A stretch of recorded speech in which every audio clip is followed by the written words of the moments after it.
दोस्तों आज के इस वीडियो में हम बात करेंगे Madhya Pradesh public service commission MPPSC 2025 online form fill up के बारे में। तो दोस्तों यहाँ पर आपको MPPSC की तरफ से deputy director, principal grade second और असिस्टेंट डायरेक्टर, जिसका ऑनलाइन आवेदन घर बैठे आप किस तरीके से भर सकते हैं। तो इस वीडियो में मैं आपको स्टेप बाय स्टेप फॉर्म भर के दिखाऊँगा कि किस तरीके से आपको अपना फॉर्म भरना है। तो नमस्कार दोस्तों, मेरा नाम है अशोक और आप सभी लोगों का मेरे YouTube चैनल पर बहुत बहुत स्वागत है। तो चलिए दोस्तों शुरू करते हैं। यहाँ पर आपको सबसे पहले को MPPSC की ये साइट पर आना है। यहाँ से आपका फॉर्म फिलअप होगा। तो आपको फॉर्म भरने की डायरेक्ट लिंक वीडियो के नीचे डिस्क्रिप्शन बॉक्स में दे दूंगा। डायरेक्ट आप लिंक के द्वारा इस पोर्टल पर आ जाएंगे। तो यहाँ पर आप देख सकते हैं उप संचालक, प्राचार्य वर्ग 2 एवं सहायक संचालक तकनीकी पदों हेतु परीक्षा 2024। तो यहाँ पर दोस्तों आपका एप्लीकेशन फॉर्म स्टार्ट डेट है 14 फरवरी 2025 से स्टार्ट है।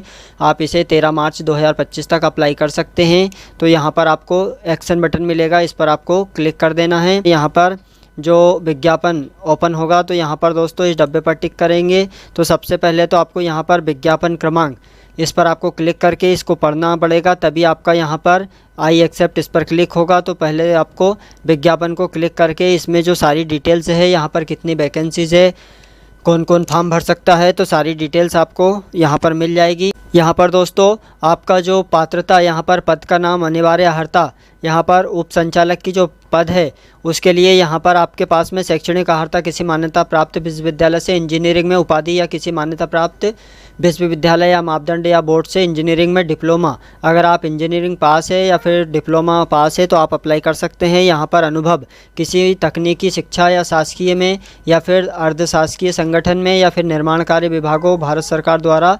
तो यहाँ पर आपका अगर आपके पास में उपाधि है, इंजीनियरिंग की डिग्री है तो आप 2 वर्ष का, और यहाँ पर डिप्लोमा है तो 7 वर्ष का अनुभव होना चाहिए।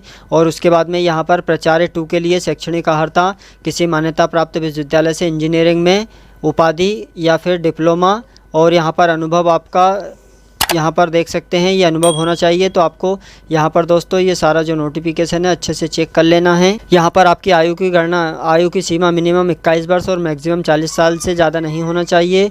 तो यहाँ पर आपको इसमें जो सभी डिटेल्स है अच्छे से चेक कर लेना है, इसमें सारी डिटेल्स आपको मिल जाएगी। तो चलिए दोस्तों मैं आपको फॉर्म भर के दिखाता हूं। तो यहाँ पर फिर आपको इस पर क्लिक करना है। तो यहाँ पर आपको स्कैनिंग हेतु पासपोर्ट साइज का नवीनतम फ़ोटो, आपका फ़ोटोग्राफ, आपका कलर रहेगा, पीछे का वाइट बैकग्राउंड करवा लेना है। उसके बाद में आई एक्सेप्ट इस पर आपको क्लिक कर, यहाँ पर दोस्तों आपका जो एप्लीकेशन फॉर्म है ओपन हो जाएगा। तो दोस्तों वीडियो को ध्यान से देखिएगा, मैं स्टेप बाय स्टेप आपको फॉर्म भर के दिखा रहा हूँ। दोस्तों वीडियो को देखकर आप आसानी से अपना फॉर्म भर सकते हैं। आपको वीडियो को ध्यान से देखना है ताकि कोई भी मिस्टेक ना हो आपको। तो दोस्तों यहाँ पर शैक्षणिक अर्हता, सबसे पहले शैक्षणिक अर्हता आप BE या BTech है आपके पास में तो ये सेलेक्ट करेंगे। डिप्लोमा इन इंजीनियरिंग का है तो ये सेलेक्ट करेंगे। यहाँ पर दोस्तों अनिवार्य अनुभव का विवरण, तो यहाँ पर आपको तकनीकी शिक्षा या शासकीय में अनुभव है या फिर अर्धशासकीय, निर्माण संकार्य विभाग या भारत सरकार द्वारा परिभाषित वृहद एवं मध्यम उद्योगों में कार्य करने का व्यावहारिक अनुभव है या फिर उपाधि अनुभव या फिर कोई अनुभव नहीं है। तो ये अगर है आपका तो यहाँ पर सेलेक्ट करना है। उसके बाद में यहाँ पर दोस्तों आता है आपका अनुभव का विवरण। तो यहाँ पर धारित पद का नाम, यहाँ पर अनुभव करेंगे तो यहाँ पर अनुभव की डिटेल्स आपको दे देना है। अगर यहाँ पर कोई अनुभव नहीं है तो यहाँ पर ये देने की ज़रूरत नहीं पड़ेगी। तो अगर अनुभव है तो यहाँ पर आपको अनुभव देना है। यहाँ पर धारित पद का नाम, यहाँ पर संस्था का नाम, यहाँ पर सेवा अवधि दिनांक से कब तक किया है, यहाँ पर सेवा में निरंतर सेवा में न रहने का कारण, अनुभव प्रमाण पत्र क्रमांक, अनुभव प्रमाण पत्र दिनांक। तो यहाँ पर दोस्तों एक से ज़्यादा जो भी अनुभव है आपको यहाँ पर ऐड कर देना है। उसके बाद में व्यक्तिगत विवरण, यहाँ पर अभ्यर्थी का नाम, तो यहाँ पर दोस्तों आपको जो भी आपका नाम है वो यहाँ पर अभ्यर्थी का प्रथम नाम डालेंगे, यहाँ पर मध्य नेम और यहाँ पर आपका लास्ट नेम आ जाएगा। और उसके बाद में आप मेल कैंडिडेट है या फीमेल कैंडिडेट सेलेक्ट करेंगे, यहाँ पर सेलेक्ट कर लेंगे। उसके बाद में अभ्यर्थी की जन्म तिथि, यहाँ से सबसे पहले ईयर सेलेक्ट करना है जो भी आपका ईयर है, और यहाँ से मंथ सेलेक्ट करेंगे और यहाँ से डेट। तो ये एग्जांपल बता रहा हूँ, यहाँ पर दोस्तों मैं सभी डिटेल्स जो भी है वो डेमो डिटेल्स है, सारी एग्जांपल के तौर पर आपको सैंपल के तौर पर बता रहा हूँ। इस तरीके से अपनी डिटेल्स डालेंगे। उसके बाद में यहाँ पर पिता का नाम आ जाएगा, यहाँ पर माता का नाम आ जाएगा, यहाँ पर विवाह से संबंधित विवरण, अगर विवाहित है तो यस करेंगे, यहाँ पर पति या पत्नी का नाम डालेंगे, यहाँ पर जीवित बच्चों की संख्या, और यहाँ पर आपके अंतिम बच्चे जुड़वा हैं, ये डिटेल्स दे देंगे। अगर विवाहित नहीं है तो आप नो पर टिक करेंगे। उसके बाद में आता है मूल सूचना का विवरण, क्या अभ्यर्थी मध्य प्रदेश का मूल निवासी है, अगर हाँ तो यस। और यहाँ पर आपको कैटेगरी, आपकी जो भी कैटेगरी है वो यहाँ पर सेलेक्ट कर लेना है। यहाँ पर दोस्तों जैसे आप ओबीसी करते हैं तो आप क्रीमी लेयर से आते हैं तो यहाँ पर यूआर हो जाएंगे। अगर आप नॉन, यहाँ पर अभ्यर्थी क्रीमी लेयर से आते हैं तो यहाँ पर नो पर टिक करना है। तो यहाँ पर आप ओबीसी कैंडिडेट में आएंगे तो ये आपको अच्छे से अपनी श्रेणी का चुनाव करना है। यहाँ पर जाति प्रमाण पत्र, यहाँ पर जाति का नाम डाल देना है। उसके बाद में यहाँ पर मध्य प्रदेश शासन द्वारा अधिकृत प्राधिकारी द्वारा जारी स्थायी जाति प्रमाण पत्र का विवरण, यहाँ पर जारीकर्ता का पद नाम किसने बनाया, यहाँ पर कौन से ज़िले से आपने प्रमाण पत्र बनवाया, यहाँ पर प्रमाण पत्र क्रमांक डालेंगे, यहाँ पर जारी होने की दिनांक डालेंगे। और यहाँ पर दोस्तों अगर आप यूआर से फॉर्म भरेंगे तो यहाँ पर ये इसकी आवश्यकता नहीं पड़ेगी देने की। यहाँ पर दिव्यांगता का विवरण, अगर आप हैंडीकैप में आते हैं तो यहाँ पर यस करके यहाँ पर आपको अपने हैंडीकैप का प्रकार यहाँ पर सेलेक्ट कर लेना है। अगर नहीं आते हैं तो नो पर टिक करना है। यहाँ पर दोस्तों आता है पद का विवरण, यहाँ पर प्रिंसिपल ग्रेड सेकंड। तो यहाँ पर दोस्तों आप अभ्यर्थी कभी सेवा से पृथक करने के दंड से दंडित किया है तो यहाँ पर दंडित किया है तो यस करेंगे, नहीं तो आपको नो पर टिक करना है। क्या अभ्यर्थी के विरुद्ध कोई आपराधिक प्रकरण लंबित है, अगर है तो हाँ, नहीं तो आप नो पर टिक करेंगे। क्या अभ्यर्थी आयोग की किसी परीक्षा अथवा चयन की वर्जित अवधि में है, अगर है तो यस करेंगे, नहीं तो आपको नो पर टिक करना है। यहाँ पर दोस्तों क्या अभ्यर्थी मध्य प्रदेश शासन अथवा उसके नगर सैनिक या निगम या मंडल या स्वशासी संस्थाओं में कार्यरत सेवारत हैं, अगर सरकारी एम्प्लॉय है आप पहले से इन डिपार्टमेंट में तो आप यहाँ पर यस कर देंगे। अगर नहीं है तो आपको यहाँ पर नो पर टिक कर देना है। उसके बाद में यदि सेवारत हैं तो नियुक्त अधिकारी को सूचित किया है तो यहाँ पर यस कर देंगे ये, अगर है तो, नहीं तो आपको नो पर टिक करना है। यहाँ पर मध्य प्रदेश राज्य के रोजगार कार्यालय में जीवित पंजीयन होना चाहिए। तो यहाँ पर क्या आपके पास मध्य प्रदेश राज्य के रोजगार कार्यालय में जीवित पंजीयन है, तो यहाँ पर दोस्तों आपका पंजीयन है तो यहाँ पर यस करेंगे। यहाँ पर कौन से ज़िले से आपने पंजीयन किया, पंजीयन जिला सेलेक्ट करेंगे, यहाँ पर अपना पंजीकरण क्रमांक डालेंगे, यहाँ पर कौन सी डेट को किया था डेट सेलेक्ट करेंगे। अगर आपके पास में नहीं है पंजीयन अभी फ़िलहाल तो आप नो पर टिक कर सकते हैं, लेकिन आपको डॉक्यूमेंट वेरिफिकेशन के समय बाद में देना पड़ेगा। तो ये है तो यस करके अपनी डिटेल्स दे देंगे। यहाँ पर दोस्तों भूतपूर्व सैनिक हैं तो यहाँ पर यस करके यहाँ पर उसकी डिटेल्स यहाँ पर दे देना है। अगर नहीं है तो आप नो पर टिक करेंगे।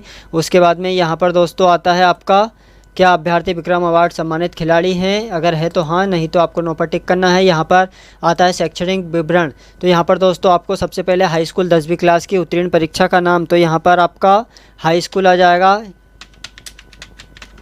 तो इस तरीके से आपको उत्तीर्ण परीक्षा का नाम डाल देना है। उसके बाद में आपकी प्रणाली डिवीज़न में आता है रिजल्ट या ग्रेड सीजीपीए में, तो वो यहाँ पर सेलेक्ट करेंगे। जैसे विषय, यहाँ पर विषय बेसिकली ऑल आते हैं 10th में, अगर सारे विषय के नाम डालना हो तो वो भी डाल सकते हैं। यहाँ पर दोस्तों पूर्णांक टोटल कितने का पेपर होता था, यहाँ पर कितने नंबर आपके आए हैं वो यहाँ पर डालेंगे, तो यहाँ पर प्रतिशत आ जाएगा इस तरीके से। उसके बाद में डिवीज़न कौन सा पास किया है सेलेक्ट करेंगे, यहाँ पर अपनी बोर्ड या संस्था विश्वविद्यालय का नाम डालेंगे। यहाँ पर उत्तीर्ण वर्ष आपने कब पास किया है, यहाँ पर उत्तीर्ण वर्ष डालेंगे, यहाँ पर रोल नंबर डालेंगे। उसके बाद में यहाँ पर इंटरमीडिएट, हायर सेकेंडरी या डिप्लोमा की डिटेल्स देना है, उत्तीर्ण परीक्षा का नाम डालेंगे। रिजल्ट का में किस में आता है सेलेक्ट करेंगे। यहाँ पर आपका सब्जेक्ट, यहाँ पर दोस्तों कौन सा सब्जेक्ट था आपका वो यहाँ पर डाल देंगे। जैसे आपका मैथ या साइंस, बायो जो भी हो वो यहाँ पर डालेंगे। यहाँ पर पूर्णांक, यहाँ पर प्राप्तांक, यहाँ पर कौन सा डिवीज़न पास किया है, यहाँ पर बोर्ड संस्था का नाम, यहाँ पर कौन सी ईयर में पास किया है, यहाँ पर प्रमाण पत्र, रोल नंबर डालेंगे।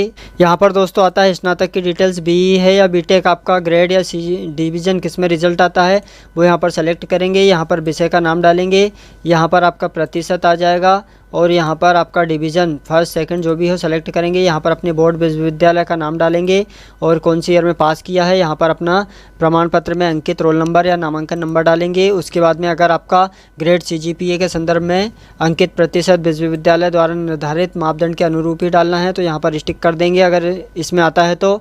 उसके बाद में अगर डिवीज़न में आता है तो ये डिटेल्स दे देंगे। उसके बाद में यहाँ पर दोस्तों बैंक विवरण, अभ्यर्थी केवल स्वयं के बैंक खाते का विवरण ही देवे, किसी अन्य के बैंक खाते में भुगतान संभव नहीं है, तो यहाँ पर बैंक का नाम डाल देंगे। यहाँ पर आईएफएससी कोड, यहाँ पर शाखा का नाम, यहाँ पर शाखा कोड, यहाँ पर खाता संख्या, यहाँ पर उपरोक्त दी गई विवरण बैंक पासबुक की मुख्य पृष्ठ की फ़ोटोकॉपी आपको यहाँ पर स्कैन कॉपी संलग्न करना पड़ेगा। जेपीजी फॉर्मेट में 200 KB तक आप इसे अपलोड कर सकते हैं। ब्राउज़ पर क्लिक करके यहाँ पर अपलोड कर देना है। उसके बाद में यहाँ पर अपना वर्तमान पता डाल देना है। यहाँ से अपना राज्य सेलेक्ट करेंगे और उसके बाद में यहाँ पर आपको अपना ज़िला, जो भी आपका ज़िला है, ज़िला सेलेक्ट करेंगे। यहाँ पर अपना फुल एड्रेस डालेंगे। यहाँ पर आपको अपने एरिया का पिन कोड डाल देना है और यहाँ पर लैंडमार्क डाल देना है। यहाँ पर क्या वर्तमान पता पत्राचार है तो स्थायी पता समान है। अगर दोनों पते सेम है तो इस डब्बे पर टिक करेंगे।